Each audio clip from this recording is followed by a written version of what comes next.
Visiteurs du site La Vie Éco, bienvenue pour ce nouvel épisode de notre interview inédite. InTGV et InView, c'est l'InTGView.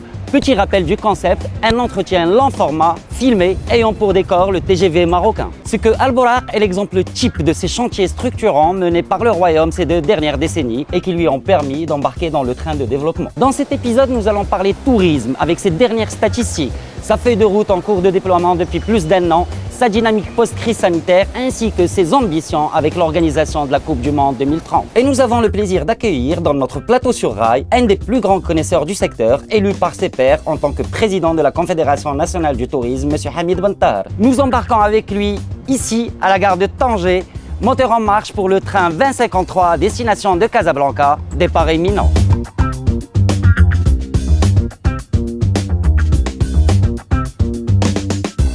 Bentar, quand on est professionnel, en fait, on représente tous les professionnels du tourisme, on visite forcément du pays. Alors pour vous rendre d'une ville à l'autre, est-ce que ça vous arrive souvent de prendre le train ou est-ce que c'est justement parce que c'est le Bouraq?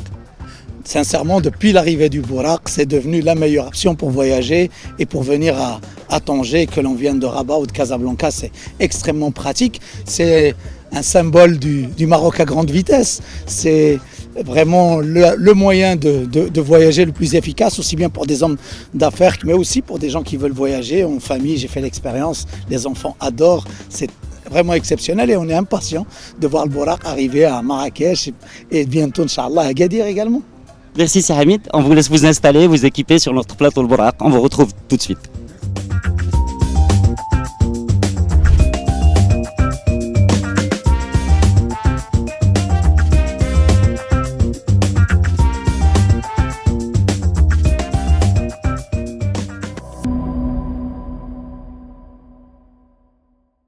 Bentar, on va commencer avec les chiffres du tourisme. On sait que l'année 2023 a été exceptionnelle, une croissance de tous les indicateurs à peu près de 33-34%. Comment s'annonce 2024? Quels sont les temps de passage ces premiers mois? Est-ce que le secteur continue sur cette dynamique? Alors 2023 était effectivement un très bon millésime, une très belle année, une année record. 2024, malgré les événements que connaît le monde, malgré effectivement la crise que connaissent les marchés émetteurs, 2024 s'annonce aussi une année record. C'est bien parti puisque les tendances sont, sur les premiers mois, les performances sont très bonnes et les tendances pour les mois à venir sont également extrêmement positives. Il n'y a aucune raison de s'inquiéter. La tendance au niveau des réservations, elle est très très positive. Chaque mois qui passe, donc on progresse encore plus par rapport aux performances de l'année dernière. Et donc les partenaires étrangers sont extrêmement optimistes par rapport au Maroc. Il faut dire qu'au niveau du monde entier, l'année 2024 s'annonce une très bonne année. C'est l'histoire d'un secteur qui revient très fort après quelques années très très difficiles. C'est le secteur, non seulement il récupère ses performances, mais il ressort grandi, en tout cas plus fort que jamais. L'année dernière, à l'occasion de la présentation de la feuille de route, vous étiez très optimiste par rapport à, au déploiement de cette feuille de route. Ça fait maintenant un peu plus d'1 an. C'est notre première magnéto flashback. Cette feuille de route est là pour redonner confiance dans le secteur. Cette feuille de route qui a été effectivement signée devant le chef du gouvernement avec 5 ministres. Et donc cet engagement qui montre la transversalité du secteur, qui montre effectivement que le secteur du tourisme sera piloté d'abord au niveau de l'exécutif, parce que le secteur du tourisme exige une coordination interministérielle. Donc on retrouve des commissions pour l'aérien, pour le produit, mais on retrouve aussi au niveau des régions des commissions qui vont être pilotées par les Wali et qui vont pouvoir suivre la traduction terrain, qui vont pouvoir suivre l'exécution dans l'ensemble des territoires de la feuille de route. Alors justement, ces commissions, Hamid, que deviennent-elles? Est-ce que globalement, vous autres opérateurs du tourisme, vous êtes encore satisfaits et optimistes pour le pilotage? L'industrie, d'une manière générale, dans le monde entier, est plutôt optimiste. Optimiste parce que nous voyons les carnets de commandes, nous voyons les compagnies aériennes qui annoncent tous les jours des liaisons supplémentaires. On voit tout le travail qui a été fait par l'Office du tourisme qui est très rassurant par rapport à des nouvelles solutions pour permettre à un plus grand nombre de Marocains de voyager à l'intérieur du Maroc. Maintenant, devant ces performances qui sont positives, il y a des défis. Le premier défi, c'est que toutes les régions ne bénéficient pas de cette dynamique de la même manière. Donc, d'où la nécessité d'un travail au niveau de chaque région pour un pilotage et pour accélérer l'exécution de cette feuille de route au niveau régional. Parce que nous savons que le tourisme, ça se passe au plus près du terrain, aéroport par aéroport, destination par destination. Il y a un travail à faire région par région. Les destinations à faire qui marchent les jours de semaine, comme Casablanca ou Rabat, doivent développer du tourisme de week-end, du tourisme de loisirs. Les destinations de loisirs, elles, il doit y avoir un travail au niveau régional pour développer de l'activité pour les jours de semaine et en dehors des vacances scolaires. Les destinations saisonnières doivent trouver, il y a des segments, il y a une offre produit à stimuler pour aller chercher d'autres segments pour travailler en dehors de juillet-août pour certaines destinations balnéaires. Donc ce travail ne peut être fait qu'au niveau de chaque région, de chaque territoire, pour développer sa résilience en termes de diversification de l'offre produit, mais aussi diversification des destinations pour être plus résilient. L'État a aussi annoncé la mobilisation d'un financement conséquent, 6 milliards dirhams par an.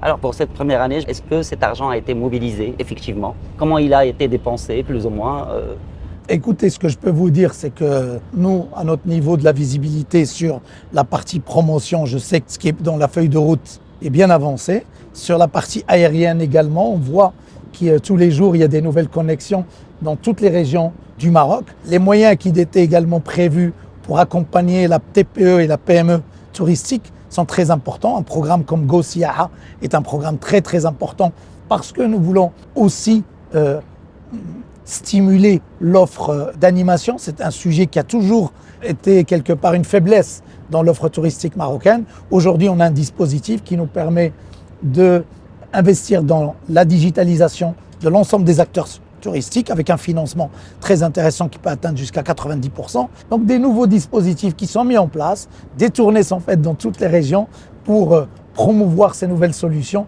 qui vont nous permettre de diversifier notre offre. Avant de continuer sur les questions, j'aimerais ouvrir une petite parenthèse, une capsule spécialement préparée pour vous, un portrait de Hamid Ben Tahar. TGV oblige, on l'a appelé « Que êtes-vous » Alors, que êtes-vous? C'est Hamid. Êtes-vous, j'aime bien. On vous laisse découvrir.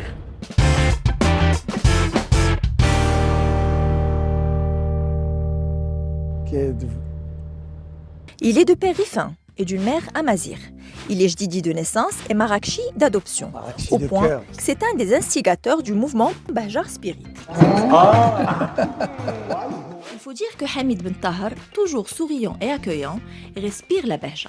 Influencé sans doute par son long parcours dans le secteur, dans la ville ocre qui représente l'emblème de la destination Maroc. Voilà comment il parlait de Marrakech il y a 10 ans. Marrakech est multiple. Je dis souvent que Marrakech mérite un S parce qu'il y a différents Marrakech. Et, le Marrakech de la montagne n'a rien à voir avec le Marrakech de la Médina. Le Marrakech de l'hivernage n'a rien à voir avec le Marrakech de la Palmeraie. Vivre avec ces paradoxes, des mondes qui ailleurs ne se parlent pas. À Marrakech, très souvent, peut croiser une Ferrari, un vélo, une calèche, et, une mobilette. Et on n'est pas sûr que le plus riche est celui qui est dans la Ferrari. Le tourisme et l'hôtellerie, Hamid Ben Tahar y a toujours baigné. S'il a commencé son parcours en parallèle à ses études en tant que chargé des loisirs, il a enchaîné les diplômes pour gravir les échelons et travailler dans une vingtaine de pays.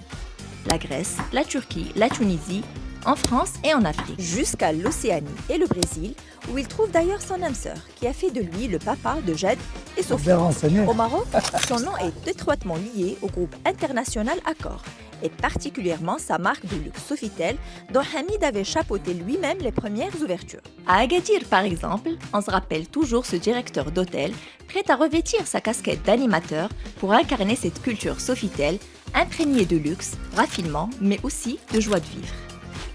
Actuellement président d'Accor Maroc, il met tout le monde d'accord. De la housekeeper au réceptionniste qu'il a côtoyé en tant que directeur, jusqu'au gros suite du siège du groupe à Issy-les-Moulineaux, tous lui reconnaissent sa grande compétence, son sens de responsabilité. D'ailleurs, celui qui dirige depuis plusieurs années le Conseil régional du tourisme de Marrakech a pris le relais en 2021 à la tête de la Confédération nationale du tourisme. Un secteur quasiment à l'arrêt en raison de la crise sanitaire. Une période où les opérateurs en ont vu de toutes les couleurs. Mais après la crise, c'est l'embellie. Une nouvelle feuille de route est en marche et le secteur réalise des records avec des perspectives des plus prometteuses. السنين اللي دوزنا اللي كانت من اصعب الازمات اللي دوزوها المهنيين ديال القطاع ديال السياحه، اليوم كنشوفوا واحد الانتعاشه وحنا فرحانين لا ريمونتادا ديال الفريق الوطني المغربي للسياحه.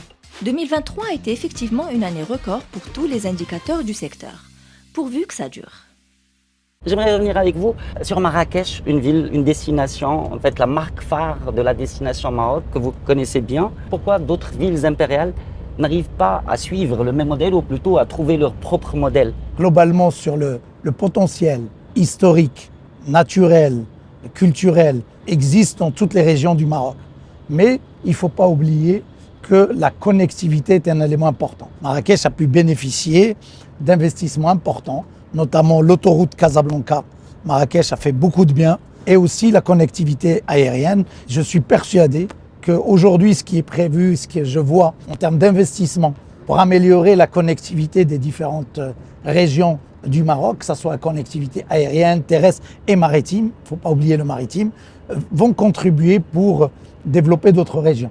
Les vols internes sont des solutions très très importantes, et nous, au niveau de la Confédération nationale du tourisme, nous avons toujours milité pour libérer les énergies pour pouvoir offrir plus de solutions au niveau de l'aérien pour les voyageurs nationaux, libérer les énergies pour stimuler l'investissement dans d'autres régions que Marrakech. Et on voit que la charte d'investissement aussi est là pour orienter les investissements vers d'autres régions et pas que Marrakech. Donc Marrakech doit continuer à se développer parce que c'est une très belle success story dont tous les Marocains sont très fiers.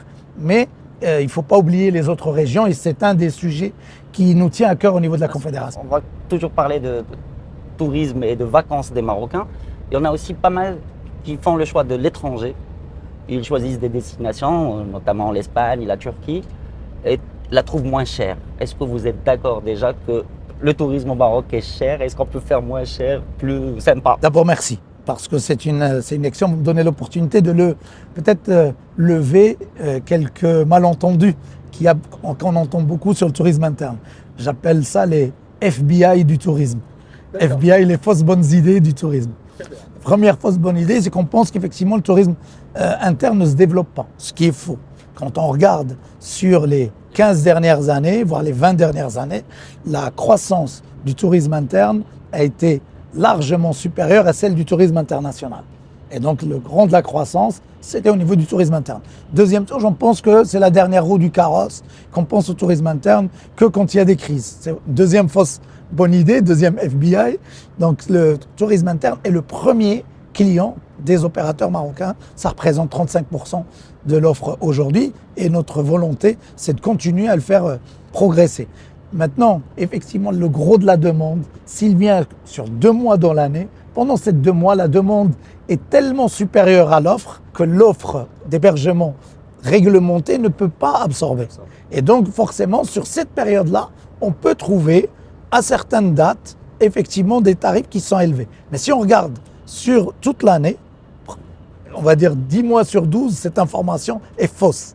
2 mois sur 12, ça, je vous dirais, ça dépend des catégories. Si on compare la catégorie équivalente, on va se rendre compte que l'offre au Maroc est très compétitive, elle n'est pas plus chère qu'ailleurs. Par contre, pour la famille marocaine avec 2 enfants qui veulent un hébergement dans un appart-hôtel avec de l'animation, on manque d'offres pour répondre à un besoin d'une catégorie de Marocains. Donc je vous dirais, la catégorie d'abord de Marocains qui a les moyens de voyager dans l'hôtellerie formelle le fait toute l'année. Globalement, on les connaît bien, et on ne peut pas leur reprocher de vouloir aussi voyager, voir le monde de la même manière qu'on veut que le monde aussi vienne vers nous. Vous autres professionnels du tourisme, vous avez toujours appelé à étaler justement ce calendrier scolaire parce que c'est un coup de boost pour le tourisme interne. Pourquoi, à votre avis, ça ne se fait pas? Il y a eu une expérience qui nous avait permis d'améliorer, ou quelque part d'élargir la saison de 40 jours, voire 45 jours. Cette expérience, malheureusement, dans son exécution, n'a pas été faite peut-être correctement. Je suis persuadé que ça reste une bonne solution qui a marché dans plein d'endroits dans le monde. Il faut On continue, nous, au niveau de la profession, à en parler parce que c'est une solution qui permettra d'offrir des vacances au plus grand nombre, à côté d'autres solutions comme les chèques vacances, comme les investissements pour sortir des produits qui sont plus adaptés au pouvoir d'achat des Marocains. Donc il y a un dispositif qui manque, notamment la résidence touristique familiale. Donc ça, c'est des dispositifs qui sont en train de se mettre en place maintenant pour accélérer les investissements dans ce secteur également. Je sais que les sujets qui prennent, il faut des lois, il y a un temps pour l'instant qui pour nous c'est frustrant de voir, c'est des choses dont on parle depuis longtemps. Bon, j'espère que maintenant avec la nouvelle gouvernance qui a été mise en place dans le cadre de la feuille de route, on va pouvoir accélérer. Et ces sujets-là, oui, c'est prévu. Il y a aussi toute la partie réglementation de l'hébergement insolite ou l'hébergement, je dirais, informel. Cet hébergement qui commerce dans les plateformes internationales, qui représente quelque part une offre qui est intéressante, mais qu'il faut inciter à rentrer dans le formel, qu'il faut réglementer, parce qu'il y a un manque à gagner très important pour le gouvernement marocain, il y a un manque à gagner pour les budgets de promotion, il y a un manque à gagner pour les villes et les régions en termes de taxes locales. Donc les solutions existent. Il faut qu'on accélère leur mise en œuvre. Et donc des sujets comme ça font partie des priorités pour les prochains mois si nous voulons monter en compétences et gagner en compétitivité, parce qu'il y a des événements importants qui attendent notre pays. Il y a la feuille de route, mais il y a aussi une opportunité avec la Coupe d'Afrique, avec la Coupe du Monde qui arrive. Vous parlez d'opportunité qu'est cette Coupe du Monde. Alors on aimerait savoir, les grands groupes, Accor notamment, dont vous êtes au cadre dirigeant, comment ils se préparent à cette échéance? Quel est son plan d'investissement? Notre groupe a des grandes ambitions pour le Maroc. Quelques mois maintenant, une volonté de développer d'autres marques. On veut continuer à nous développer avec nos partenaires historiques, mais aussi avec les nouveaux partenaires. Aujourd'hui, 9 marques qui sont présentes au Maroc, alors que dans le portefeuille des marques, le groupe a plus d'une cinquantaine de solutions pour différents types d'investisseurs. Donc on souhaite développer les marques à la fois de luxe, mais aussi les marques premium. On souhaite développer les marques lifestyle. Je pense que le success story de Fairmont, il faut qu'elle continue.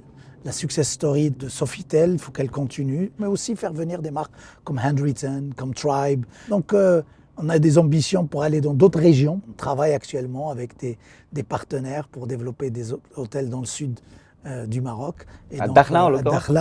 À Dakhla en l'occurrence, mais on travaille aussi sur d'autres villes comme Meknes par exemple. On travaille sur des projets aussi bien dans les destinations majeures, mais aussi dans les destinations émergentes. On va ouvrir une deuxième parenthèse et je vais vous poser ce qu'on appelle la question ferroviaire. Très bien. Ça concerne un peu la mobilité, la connectivité. Est-ce que vous avez une idée sur le nombre de passagers, de voyageurs transportés par l'ONCF l'année dernière? Alors là, je donne ma langue au chat. Alors, on vous laisse le découvrir sur cette petite capsule préparée avec nos partenaires, l'ONCF. Une fois et demie la population marocaine. Ce sont 53 millions de personnes qui ont emprunté un train de l'Office national des chemins de fer en 2023. Un nouveau palier franchi et un nouveau record après les 46 millions de passagers déjà enregistrés en 2022. Le trafic est en hausse depuis plusieurs années. Il a progressé à un rythme soutenu, exception faite de 2020 avec la crise Covid-19 qui a immobilisé tous les moyens de transport et circuits logistiques. Si les trains Atlas et les trains navettes rapides totalisent plus de 45 millions de voyageurs, le train Al Borak réalise d'année en année une croissance impressionnante. Ce train à grande vitesse, qui a soufflé sa 5e bougie l'année dernière, a transporté plus de 5 millions de voyageurs, soit 24% de plus qu'en 2022, et 2 millions de voyageurs supplémentaires par rapport à sa première année de mise en service. Cette croissance du trafic est la résultante de la stratégie de l'Office qui place l'expérience client au cœur de son dispositif.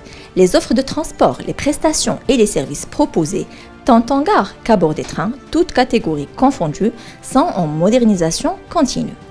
Adapter l'offre à la demande, diversification de la gamme tarifaire, modernisation des canaux de distribution, rénovation du matériel voyageur, extension des gares et la valorisation de leurs espaces, tout est mis en œuvre pour offrir des produits et des services en harmonie avec les exigences des clients. L'ambition de l'ONCF a toujours été claire. Accueillir les voyageurs dans des gares conviviales et fonctionnelles et les transporter dans des trains toujours plus fréquents, plus rapides, plus ponctuels et plus confortables. C'est ainsi que les gares se transforment en lieux de vie accueillants et de mieux en mieux équipés. Et les 78 000 trains de voyageurs en circulation chaque année affichent un taux de régularité de 91%.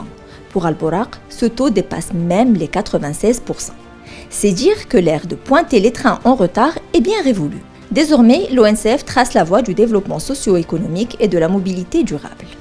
On est à bord d'un train, mais on va parler de l'aérien. Au Maroc, on a assisté par exemple à l'ouverture de la ligne Pékin. C'était juste après le Covid et la crise sanitaire. Pareil avec ce qui s'est passé aussi au Moyen-Orient, avec les touristes israéliens, les liaisons aériennes israéliennes. Comment les opérateurs arrivent à gérer justement ces crises exogènes qui perturbent le développement du secteur? La destination Maroc est de plus en plus résiliente. Grâce à la diversification des marchés, nous sommes tous les jours en train de renforcer sa résilience. Les choix de Sa Majesté de faire de cette industrie un levier de développement durable pour notre pays. Cette vision de Sa Majesté l'Insro a permis au Maroc de devenir un leader régional et un leader continental. Et le potentiel de croissance de cette industrie reste très très important. L'économie du tourisme est une des économies qui connaît une croissance très très importante. En 1950, c'est pas très longtemps, il y avait 25 millions de personnes qui voyageaient. En 2019, 1,4 milliard de personnes qui voyagent. C'est une des croissances les plus importantes au monde. Et quand on regarde les 10 années à venir, la croissance mondiale qui est prévue, c'est 2 voire 3 fois la moyenne des autres économies. Ce qui veut dire que c'est un secteur où il y a une visibilité importante parce que d'abord il y a une progression démographique, la classe moyenne qui se développe, donc tout ça montre que c'est un secteur porteur d'opportunités et de prospérité pour le monde entier. L'important, c'est que nous devons ne pas mettre nos œufs dans le même panier. Continuer à diversifier les marchés pour être plus résilients pendant les crises. Si nous faisons ce qu'il faut, si nous diversifions les marchés, il peut se passer toujours une crise dans une partie du monde, on aura d'autres options pour pouvoir compenser. Sahamid, on a parlé de connectivité, de diversification de l'offre, de plusieurs défis qui concernent le secteur touristique, mais quels sont les autres défis, quels sont les autres enjeux du secteur? La stratégie de la Confédération nationale du tourisme qui a été autour de 3 mots, la co-construction, la compétitivité et la durabilité.